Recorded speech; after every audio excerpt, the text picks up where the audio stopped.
গরমের তীব্রতায় মুসলমান হিসেবে আমাদের বিশেষ কোনো করণীয় আছে কিনা? দেখুন, প্রচন্ড গরমের দাবদাহ চলছে, তাই না?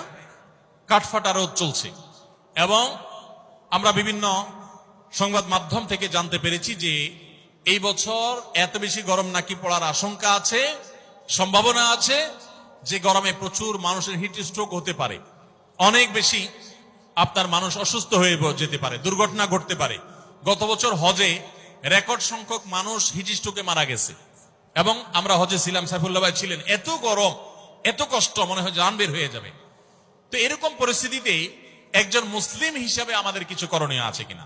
প্রথম হলো যে একজন দায়িত্বশীল এবং সচেতন মানুষ হিসাবে আমাদের যাতে হিট স্ট্রোকে আমরা যেন ক্ষতিগ্রস্ত না হই তার জন্য চিকিৎসকগণ এবং সংশ্লিষ্ট বিষয় বিশেষজ্ঞগণ যে পরামর্শগুলো দিয়ে থাকেন সেগুলো আমরা খুব গুরুত্বের সাথে মেনে চলবো। আমরা জানি ভিটামিন সি, লেবুর শরবত ইত্যাদি এই সময় খুব বেশি উপকারী হয়ে থাকে, সেগুলো আমরা বেশি করে পান করব। ইহুদিদের যে সমস্ত পণ্যগুলোকে আমরা শরবত বানায় খাই, ড্রিঙ্কস কিনে খাই, সেগুলোর পরিবর্তে আমরা লেবুর শরবত ইত্যাদি বেশি বেশি খেতে পারি। যে পরামর্শগুলো ডাক্তাররা দিয়ে থাকেন, স্বাস্থ্য বিশেষজ্ঞরা দিয়ে থাকেন, সেগুলো আমরা মেনে চলবো। যথাসম্ভব নিজেদের দিকে খেয়াল রাখবো। এর পাশাপাশি মনে রাখবো, গরমের তীব্রতা, পৃথিবীতে আমরা যে গরমের অনুভব করি, এই গরমের তীব্রতা এটা কিন্তু জাহান্নামের ভাব। বুখারীর হাদিস দ্বারা এসছে, হাদিস দ্বারা প্রমাণিত যে জাহান্নামকে আল্লাহ তাআলা বছরে দুইটা ভাব ছাড়ার সুযোগ দিয়েছেন। জাহান্নামের দুইটা ডিপার্টমেন্ট আছে, দুইটা বিভাগ আছে, একটা জামহারির ঠান্ডা আর একটা নার হলো আগুন।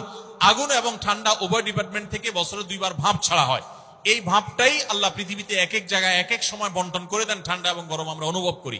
এটা জাহান্নামের ভাব হওয়ার কারণে গরমের তীব্রতায় কিংবা শীতের তীব্রতায় একজন মুসলমান জাহান্নামের কথা স্মরণ করবেন এবং আল্লাহর কাছে জাহান্নাম থেকে পানা চাইবেন এবং তিনি চিন্তা করবেন। কোরআনে আল্লাহ উল্লেখ করেছেন, কুল নারু জাহান্নামা আশাদ্দু হাররা, তোমরা যে গরমের তীব্রতা অনুভব করছো, জাহান্নামের আগুনের তীব্রতা, গরম এর চাইতে অনেক বেশি।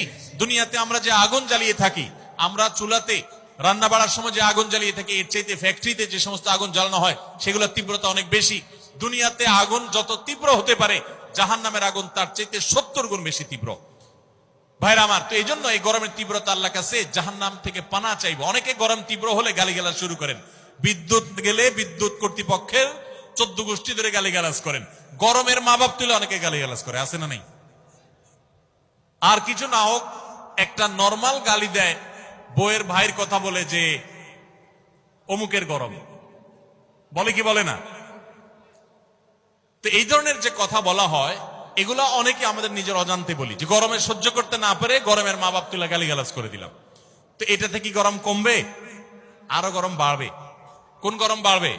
মাথা গরম হবে, মেজাজ গরম হবে, আরো গরম বাড়বে, লাভ হবে না। তিরমিজির একটা হাদিস আসছে, যে জিনিসটাকে গালি দেওয়া যায় না, অভিশাপ দেওয়া যায় না, ওইটাকে যদি কেউ অভিশাপ দেয় তাহলে সে অভিশাপ তার উপর এসে বর্তা। এই জন্য ধৈর্য না হারানো, সবর করা। আল্লাহ তাআলা আমাদেরকে সবর করার তৌফিক দান করুন। সেই সাথে গরমের তীব্রতা কমানোর জন্য প্রত্যেকটা মানুষ প্রচুর পরিমাণে গাছ লাগানোর চেষ্টা করবেন। আপনারা জানেন যে আমাদের দেশে যেই পরিমাণ বনাঞ্চল থাকা দরকার, এগুলা নানান সময়ে কলকারখানার নামে, এগুলা নানান সময়ে নানা নামে নিধন করা হয়। আমরা নিজেরাও প্রয়োজনে অপ্রয়োজনে নিধন করি। ইসলাম সাদকায়ে জারিয়া হিসাবে গাছ লাগাইতে আমাদেরকে উৎসাহিত করেছে। মসজিদ বানানো যেরকম সওয়াবের কাজ, মাদ্রাসা বানানো যেরকম সদকা জারিয়ার কাজ, গাছ লাগানো কিন্তু একটা সদকা জারিয়ার কাজ। আমরা গত বছর আস-সুন্নাহ ফাউন্ডেশন থেকে 1 লক্ষ গাছ লাগিয়েছি সারা দেশে।